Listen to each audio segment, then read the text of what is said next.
The next section we're going to put in over here is the rain counter module.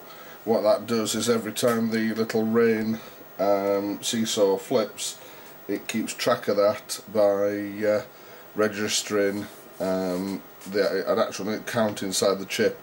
The idea being of having a separate chip is that if the big chip is busy doing something else and it's raining quite heavily, then the little M8 has nothing else to do, and what happens is every time the big chip reports, it asks the M8 if there's any changes, and it actually sends it a number back on RS232 on the board. The M8 is actually connected with two connector wires to make it work. It's unfortunate, but it was by the time I got to this stage I was running out of ways to path things around the board.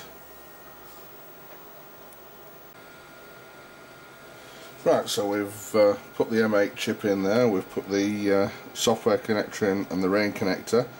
Run the software down, and as you can see, if you touch the rain connector, you actually do get the chip light, the LED to light up.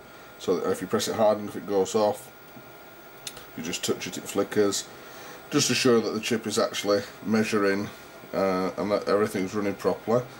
If you've run the two wires as well, which you need to do, these two wires connect it to the main pickaxe, you'll notice that the pickaxe then will actually go through a reed, which this orange light comes on, which you have to wait sometimes up to a minute for it to do that, and if it can read the chip correctly, it will run all the way through its and I'll switch back off.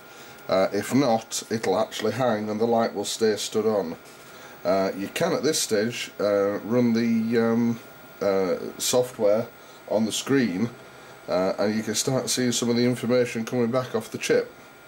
It is a nice way to check things. You will also get 0 for you can see it transmitting now, and that's it, it's cleared the transmission. So if we actually check that that's come through on the computer now, we'll know that that's all running correctly.